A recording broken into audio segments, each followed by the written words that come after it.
룻기서 1장 6절부터 18절까지에 있는 말씀입니다. 네, 이제 같이 봉독합니다. 시작. 그 여인이 모압 지방에서 여호와께서 자기 백성을 돌아보사 그들에게 양식을 주셨다 함을 듣고 이에 두 며느리와 함께 일어나 모압 지방에서 돌아오려 하여 있던 곳에서 나누고 두 며느리도 그와 함께하여 유다 땅으로 돌아오려고 길을 가다가 나오미가 두 며느리에게 이르되 너희는 각기 너희 어머니의 집으로 돌아가라. 너희가 죽은 자들과 나를 선대한 것 같이 여호와께서 너희를 선대하시기를 원하며 여호와께서 너희에게 허락하사 각기 남편의 집에서 위로를 받게 하시기를 원하노라 하고 그들에게 입맞춤에 그들이 소리를 높여 울며 나오미에게 이르되 아니니이다. 우리는 어머니와 함께 어머니의 백성에게로 돌아가겠나이다 하는지라. 나오미가 그들에게 내 딸들아 돌아가라. 너희가 어찌 나와 함께 가려느냐.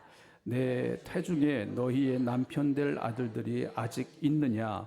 내 딸들아 되돌아가라. 나는 늙었으니 남편을 두지 못할지라.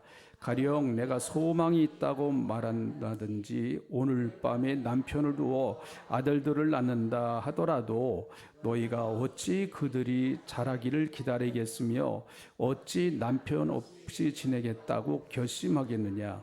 내 딸들아 그렇지 아니라 여호와의 손이 나를 치셨으므로 나는 너희로 말미암아 더욱 마음이 아프도다 하며 그들이 소리를 높여 다시 울더니 오르바는 그의 시어머니에게 입맞추고 룻은 그를 붙쫓았더라.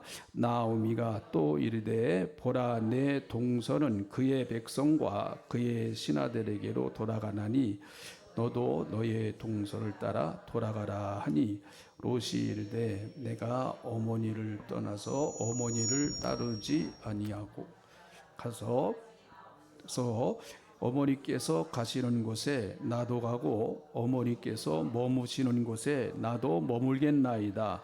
어머니의 백성이 나의 백성이 되고 어머니의 하나님이 나의 하나님이 되시리니 어머니께서 죽으시는 곳에서 나도 죽어 거기 묻힐 것이라. 만일 내가 죽는 일 외에 어머니를 떠나면 여호와께서 내게 벌을 내시고 더 내리시기를 원하나이다 하는지라. 나오미가 룻이 자기와 함께 가기로 굳게 결심함을 보고 그에게 말하기를 그치니라. 아멘. 오늘 이 본문 말씀을 가지고 위기의 가정 어떻게 극복할까라고 하는 제목으로 함께 은혜를 받겠습니다. 여러분 위기라는 말은 그 합성어라고 그러잖아요. 위험과 기회의 합성어라고 그럽니다. 그래서 위기가 없는 사람이 없고 또 위기가 없는 가정이 없습니다.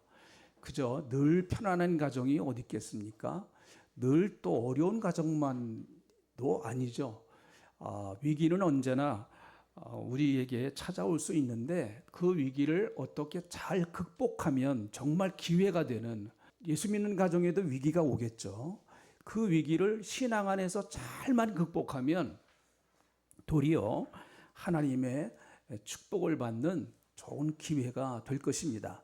자, 오늘 그래서 우리가 말씀을 들으면서 주님, 우리 가정 지금은 편안하지만 앞으로 혹시 위기가 올 때 나도 이 말씀 붙들고 이 위기를 극복하겠습니다. 그런 마음으로 말씀을 들으시고 혹시 이 가운데 가정에 여러 가지 남모르는 어려운 일이 있으신 분들은 이 말씀을 꼭 잘 들으셔서 내가 이 말씀대로 한번 순종해 봐야 되겠다라고 하는 결심을 하는 그런 복된 시간 되시기를 주님의 이름으로 축복합니다. 자, 성경에서는요, 여성이 주인공으로 나오는 66권 가운데 두 권의 책이 있다. 그렇게 말씀을 드렸습니다. 에스더서와 룻기서입니다. 성경이 쓰여질 당시에 여자들의 신분은 지금 우리와는 비교가 될 수 없는 아주 굉장히 여자의 신분은 낮았습니다. 그래서 성경에서는 여자분들을 죄송합니다마는 숫자에 포함도 시키질 않았습니다. 오병이어의 기적을 행할 때 5천 명이 먹었다 그러면 그건 남자의 숫자만 5천 명이에요.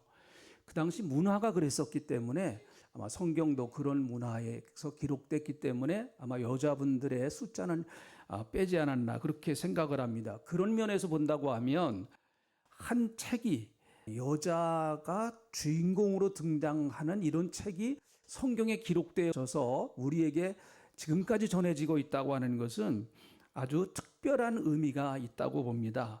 그런데 여러분, 에스더는요, 국가를 구원한 사람입니다. 국가. 바벨론의 포로로 잡혀갔던 이스라엘 민족이 몰살당할 그런 위기에 있을 때 에스더가 그 문제를 해결하는, 어떻게 보면 참 어마어마한 일을 했죠. 국가의 문제를 해결한 사람입니다. 그런데 룻은 한 가정의 문제를 해결한 사람이에요.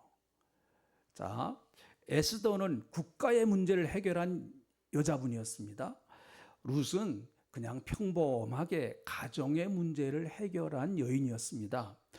자, 그런데 여러분, 마태복음 1장을 가보면 마태복음 1장은 족보장이죠. 예수님의 족보가 쭉 나옵니다. 아브라함과 다윗의 우선 예수 그리스도의 족보라 하면서 예수님의 그 선조들, 조상들의 이름이 쫙 기록되어 있습니다. 그래서 마태복음 1장에 나오는 그 인물들은 굉장히 중요한 인물들이죠. 구약 성경에 나오는 아주 굉장히 중요한 위치를 차지하고 있는 인물인데 이상하게 에스더는 없습니다. 거기에 그 이름이 에스더는 없어요. 그런데 룻은 마태복음 1장에 그의 이름이 등장을 합니다. 그렇게 본다고 하면 여러분, 하나님의 역사는 한 가정으로부터 시작되는구나 하는 것을 우리가 좀 알 수 있겠죠. 가정이 얼마나 중요한가.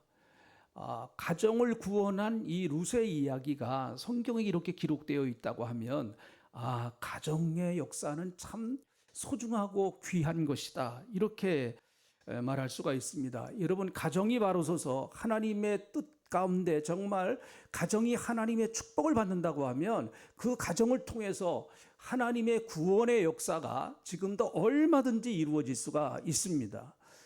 이 말씀을 듣는 모든 분들이 가정이 정말 하나님의 뜻 가운데 축복받는 그런 가정 되시기를 주님의 이름으로 축복합니다. 자, 여러분, 이 룻기의 배경을 보면 1장 1절을 보면 그 룻기의 배경을 말하고 있습니다. 사사들이 치리할 때에 그 땅에 흉년이 드니라. 유다 베들레헴의 한 사람이 그의 아내와 두 아들을 데리고 모압 지방에 가서 거류하였다. 그렇게 말합니다. 그러니까 여러분, 이 룻기가 기록되어졌던 시대는 사사시대라고 볼 수가 있어요. 성경에서 사사시대는 참 복잡한 시대였습니다. 사사 그러면 여러분 누가 생각나세요?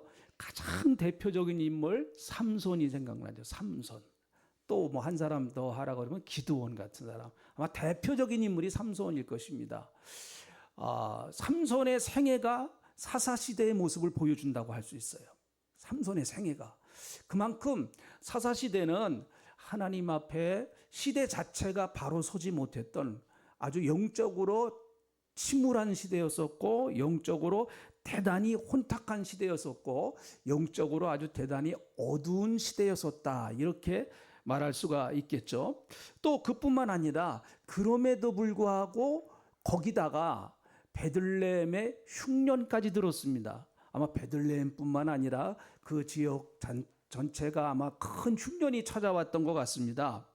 그러니까 영적으로 보면은 아주 암흑의 시대, 또 그리고 경제적으로 보면 굉장한 큰 어려움의 시대. 우리나라를 본다고 하면 뭐 IMF라든지 그리고 코로나 시대라든지 이렇게 아주 굉장히 시대적으로 경제적으로도 어렵고 힘든 시대였습니다. 그런데 그때 베들레헴에 살고 있던 부부가 있었습니다. 엘리멜렉이라는 사람과 나오미가 있었는데요. 그들이 아들 둘을 데리고 베들레헴에서 모압으로 이주를 해갑니다.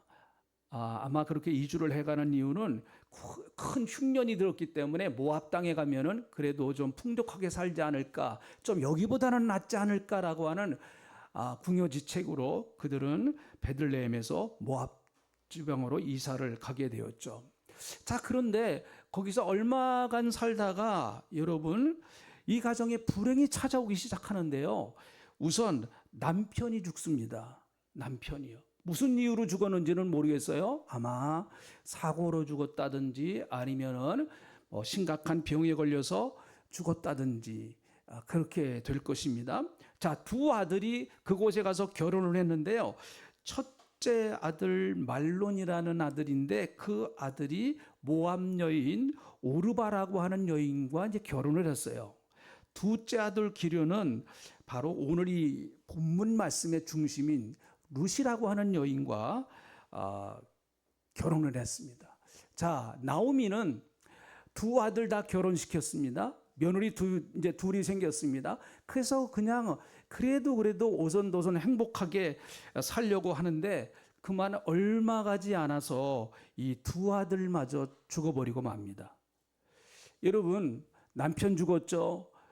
그 마지막으로 소망을 가지고 자기의 모든 소망을 쏟았던 그 두 아들마저도 또 죽어버리고 맙니다.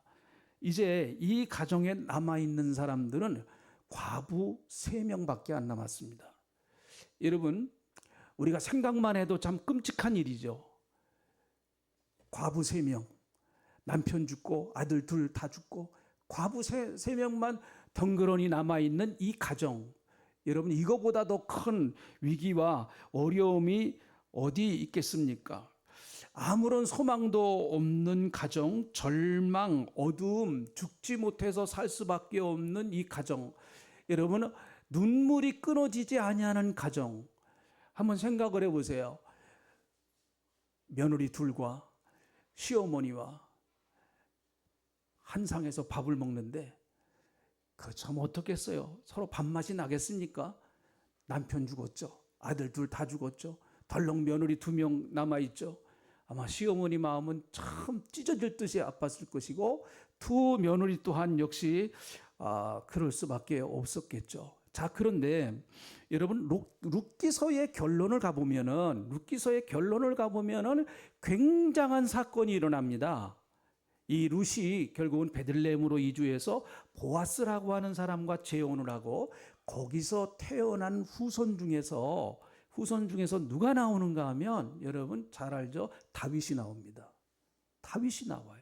이스라엘 민족 역사상 가장 위대한 왕, 이스라엘 민족을 가장 번성하게 했던 그 왕, 가장 풍요롭게 이스라엘 민족을 정말 가장 잘 웅장하게 만들었던 그 다윗 왕이 바로 이 가문에서 나옵니다. 그렇다고 하면 여러분 이 나오미의 가정은 굉장한 위기를 만났지만 그 위기를 잘 극복하고 하나님 나라의 구속사의 가장 핵심적인 아주 중요한 역할을 하는 두 인물로 등장합니다. 그래서 제가 서론에서 말씀드렸죠. 위기는 위험과 기회에 합성하다. 여러분, 우리 예수 믿는 사람들은요, 위기가 찾아왔을 때는 어떻게 생각해야 됩니까? 어려움이 찾아왔을 때 예수 믿는 사람들은 어떻게 생각해야 돼요? 요번 이 위기를 잘 극복하기만 하면 내 신앙이 자라고 그리고 내 믿음이 더 견고해지고 그리고 하나님께 더 가까이 갈 수 있고 그리고 이걸 통해서 하나님이 더 축복하실 것이다. 이렇게 믿는 믿음을 가지고 여러분 그 위기를 대처해야 됩니다. 그래서 기도하고 더 하나님 앞에 예배드리고 그렇게 여러분 위기를 극복해야 합니다. 그렇지 않고 어려움이 온다고 그래가지고 절망하고 좌절하고 있다고 하면 그건 사탄이 좋아하는 거죠. 오늘 이 말씀을 통해서 여러분 위기를 극복할 수 있는 능력이 여러분 개인에게 또 여러분 가정에 넘치시기를 축원합니다. 할렐루야.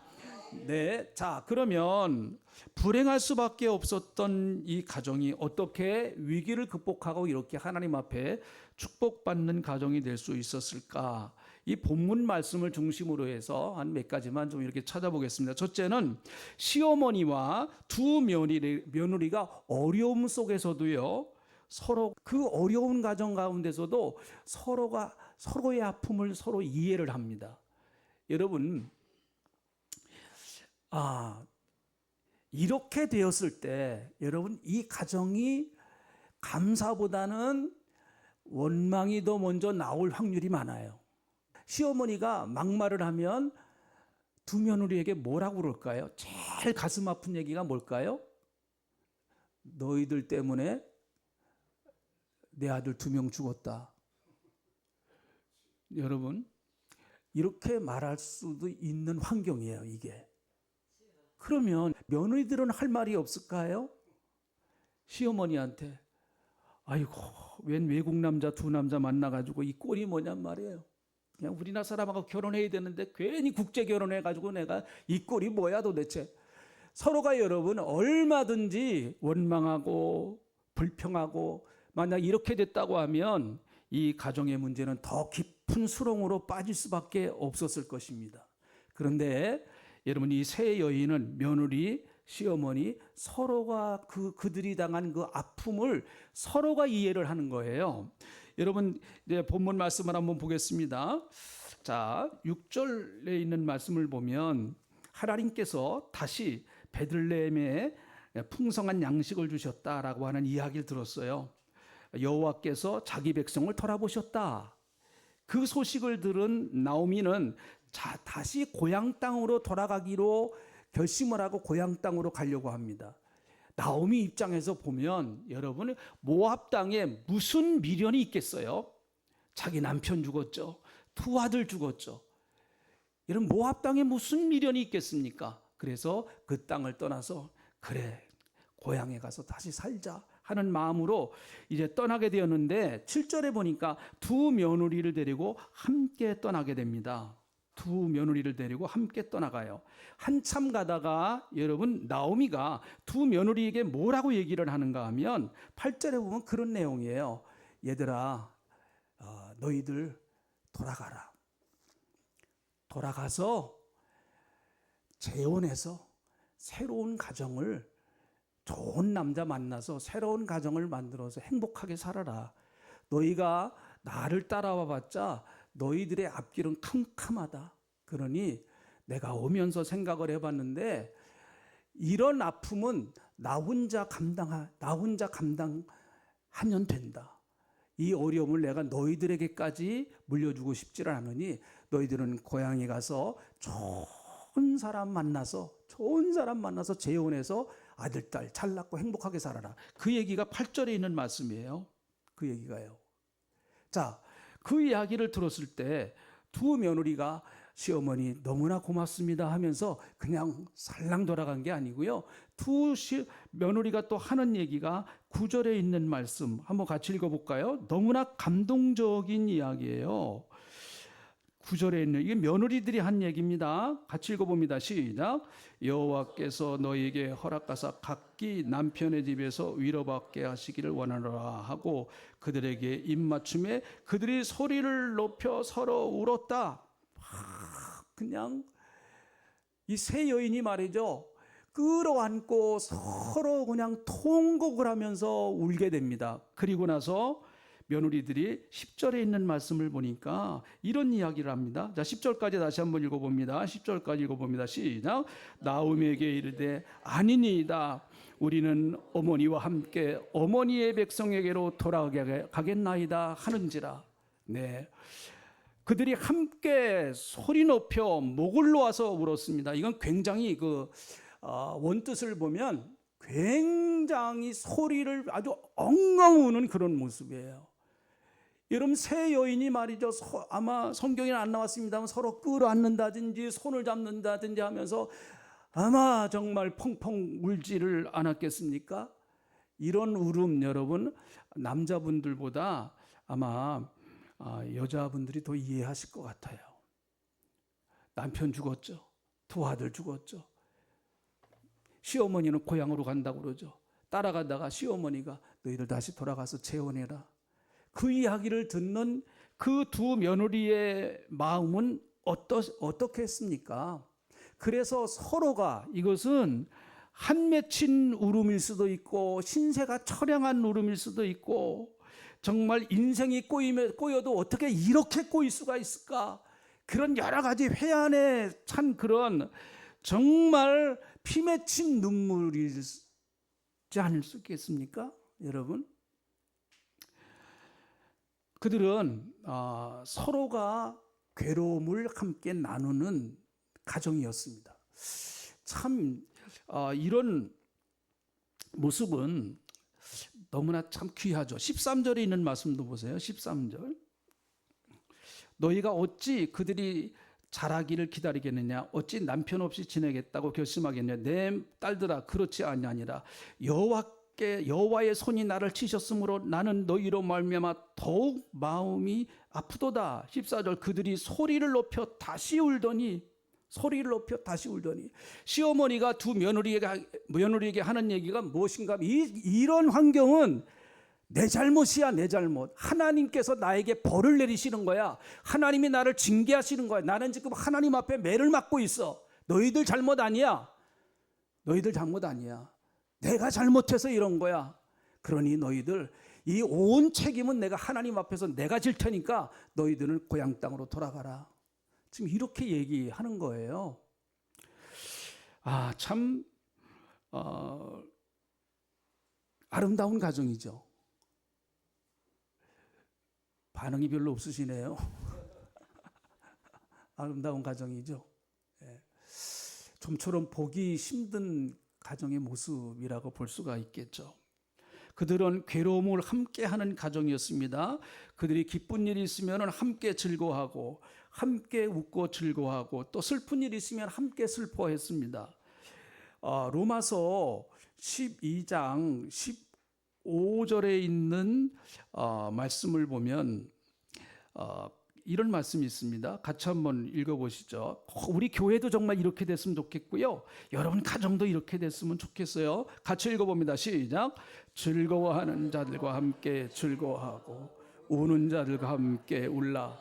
여러분, 이거 단순한 말씀이죠. 이거 당연한 말씀입니다. 즐거워하는 곳에 가서 함께 즐거워하고, 그리고 슬퍼하는 곳에 가서 같이 울어주는 이런 가정, 또 이런 교회, 이런 인간관계가 되어야 되는데, 이게 말처럼요 쉽지를 않습니다.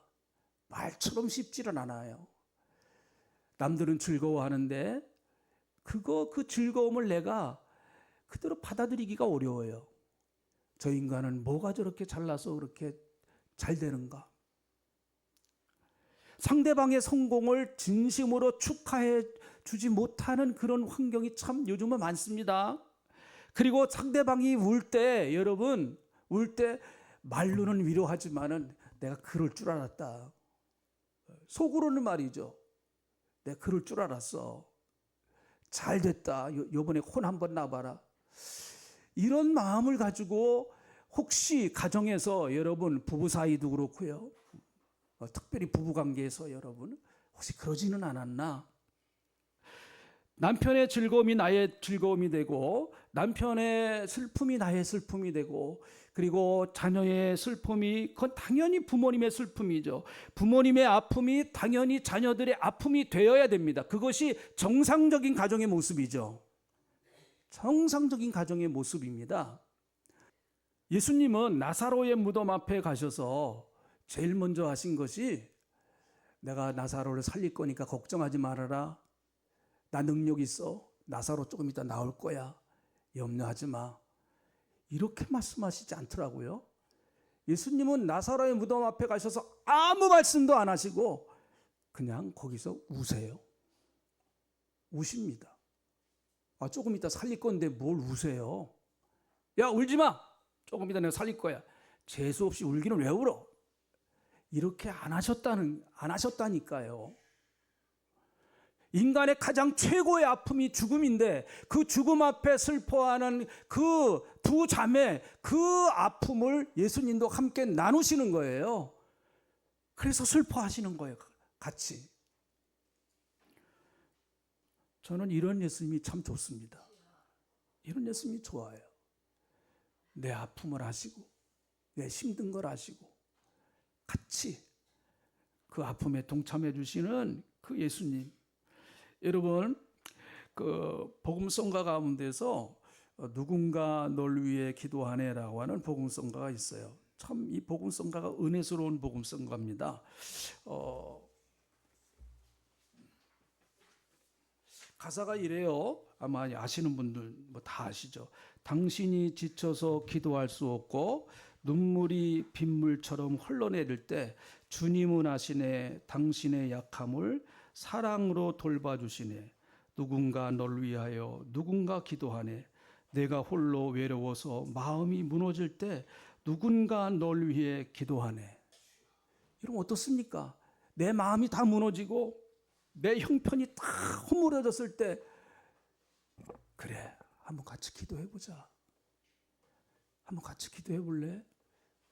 내가 널 위해서 기도해줄게. 100번 답을 주는 것보다요, 이 한마디가 사람을 감동시킵니다. 나는 네 형편 다 알지 못해. 네 상황 잘 알지 못하지만 그래, 네가 굉장히 힘들고 어려운 것 같다. 내가 널 위해서 기도해 줄게. 14절에 있는 말씀 다시 한번 보시죠. 그들이 소리 높여 다시 울더니 오르바는 그의 시어머니에게 입맞추고 떠났어요. 너네들 고향 돌아가서 재혼하고 행복하게 살아라고 말하는 그 말을 듣고 참 안타까운 마음을 가지고 서로 울면서 입을 맞추고 떠났습니다. 그런데 룻은 그를 붙쫓더라. 이건 아주 그냥 간절히 쫓더라 그런 말이에요. 그러면서 나오미가 또 이르되 보라, 내 동서는 그의 백성과 그의 신들에게로 돌아가나니 너도 너의 동서를 따라 돌아가라. 봐라, 돌아갔으니 너도 가라. 그럴 때 여러분, 이건 하나님 앞에서의 신앙 고백입니다. 16절, 17절. 굉장한 신앙 고백이에요. 이거는요, 같이 한번 큰 소리로 읽어보겠습니다. 우리가 주님을 사랑하는 마음이 이렇게 됐으면 좋겠습니다. 주님을 향한 그 신앙의 고백이 이렇게 됐으면 좋겠어요. 자, 16절, 17절 큰 소리로 같이 읽어봅니다. 시작. 룻이 이르되 내가 어머니를 떠나지 아니면 어머니를 따르지 말고 돌아가라. 강권하지 마옵소서. 어머니께서 가시는 곳에 나도 가고 어머니께서 머무시는 곳에 나도 머물겠나이다. 어머니의 하나님이 나의 하나님이 되시리니 어머니께서 나의 하나님이 되시리니 어머니께서 죽으시는 곳에서 나도 죽어 거기 묻힐 것이라. 만일 내가 죽는 일 외에 어머니를 떠나면 여호와께서 내게 벌을 내리시고 더 내리시기를 원하나이다. 네, 이건 정말 놀라운 어떻게 보면 신앙 고백이라고 할 수 있어요. 죽는 일 외에 나는 어머니 떠나지 않습니다. 하나님 앞에서 내가 결심했습니다. 여호와 하나님 앞에서 내가 결심했습니다. 떠나지 않습니다. 여러분, 원래 모압 사람들은 그들이 믿는 신이 따로 있어요. 그 몰렉신이라고 해요. 금오스 신, 몰렉신이라고 해서 그들이 믿는 국가의 신이 따로 있습니다. 그 신의 가장 큰 특징은 뭔가 하면은 자기 아들을 그 불 속에다가 불을 통과하게 하는 그런 제사를 지내요. 자기 아들을 산채로 그럽니다. 산채로 불 속을 통과하게 하는 그런 제사를 지냅니다. 몰렉이라는 게 참 무서운 제사예요. 그래서요. 그런데 자기 시어머니가 섬기는 여호와 하나님, 여러분, 나오미가 비록 이방 땅에 살고 있지만 그는 간절한 마음으로 하나님을 섬겼던 사람입니다. 그래서 자기의 책임이다. 하나님이 나를 치셨어. 내 책임이야. 이럴 정도의 그의 믿음을 가지고 있었단 말이죠. 그런 어머니를 나오미는 눈여겨보았습니다. 자기 시어머니 눈여겨보았어요. 그리고 자기 동족이 믿는 금오스 신, 그리고 또 몰렉 신, 사람을 불 속에다가 집어넣는 그런 제사를 지내는 그런 종교. 그런데 자기 시어머니의 종교, 여호와 하나님을 믿는 그 종교는 인격적이고, 그리고 사람을 복되게 하고 사람을 유익하게 하고 사람에게 힘을 주고 그러는 모습을 여러분, 시어머니의 모습을 통해서 정확하게 보았습니다. 그래서 나도 이제 시어머니가 믿는 하나님을 나도 믿겠다. 여호와 하나님을 나도 믿겠다. 그리고 나서 따라 나선 거예요, 사실은요. 그래서 여러분, 가정의 위기를 극복하는 진정한 힘은요, 하나님을 의지하는 믿음의 힘이에요. 믿음의 힘입니다.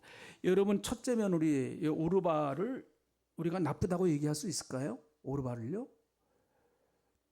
자기 시어머니 떠났는데요, 고향 돌아갔는데 오르바를 나쁘다고 얘기할 수 없습니다. 그도 아마 할 만큼 다 했을 것입니다. 할 만큼 다 한 그 한계를 넘어가는 것은 그건 신앙이에요. 그건 믿음입니다, 여러분. 어떤 관계에서도 마찬가지입니다. 인간관계도 마찬가지고 교회에서도 마찬가지고요. 내가 할 수 있는 한계를 넘어가는 힘은 그건 신앙의 힘이고 하나님을 믿는 믿음의 힘이에요. 그건요. 가정이 그 힘을 가지고 하나가 될 때 위기를 극복할 수가 있습니다. 그 유명한 소설가였던 신달자 씨라는 분이 계십니다. 이분은 그 수필을 많이 쓰신 분인데요. 이분이 어느 라디오 프로그램에서 사회를 보는 사람하고 대담을 나누었는데 진행자가 남편에 대한 질문을 했어요. 뭐 남편이 먼저 죽은지 뻔히 알고 있습니다. 그 진행자도. 그래서 남편을 어떻게 생각하십니까? 라고 물어보았습니다. 그럴 때 그가 이렇게 대답했어요. 나는 9년 동안 시어머니의 병간호를 극진히 해드렸고 20년을 넘게 남편의 병수발을 불평 없이 해드렸습니다. 그런데 남편은 고맙다는 말이나 미안하다는 말 한마디도 없이 제 곁을 떠났습니다. 그런데 어느 날 창밖에 비가 내리는 광경을 바라보는데 나도 모르는 사이에 어머나 여보 비가 와요. 자기도 모르는 사이에 거실을 보면서 여보 당신이 좋아하는 비가 내려요. 뒤를 돌아다 보니까 거실은 적막하기만 합니다. 남편이 없다고 하는 거 아는데 무의식 중에 그런 얘기가 나왔어요. 더욱더 남편에 대한 그리움이 밀려왔습니다. 그저 묵묵하게 지켜줬던 그 남편이 너무나 보고 싶었습니다.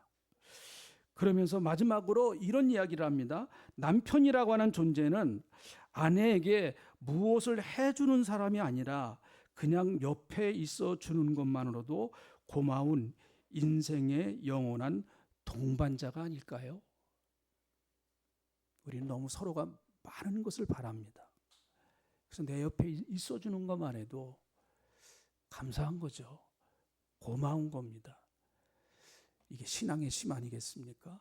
여러분의 가정이 이런 가정 되시기를 주님의 이름으로 축복합니다. 기도하겠습니다. 하나님 고맙습니다. 우리가 가정의 위기를 만났을 때 정말 여호와 하나님이 우리 가정의 주인이 되시고 여호와 하나님 예수 그리스도가 우리의 생명이 되셔서 우리 가정의 이 어려운 위기들을 극복해 나가고 더 앞을 향해 전진해 나가는 그런 기회가 되게 하나님이 역사하여 주시옵소서. 우리 성도님들 가정 가운데 남모르게 어려움 당하고 힘들어하는 가정이 계시다고 하면 하나님께서 함께 해주셔서 주님 그 어려움을 잘 신앙으로 믿음으로 극복해 나갈 수 있도록 하나님께서 함께 하시며 도와주시옵소서. 감사합니다. 예수님의 이름으로 기도하옵나이다. 아멘.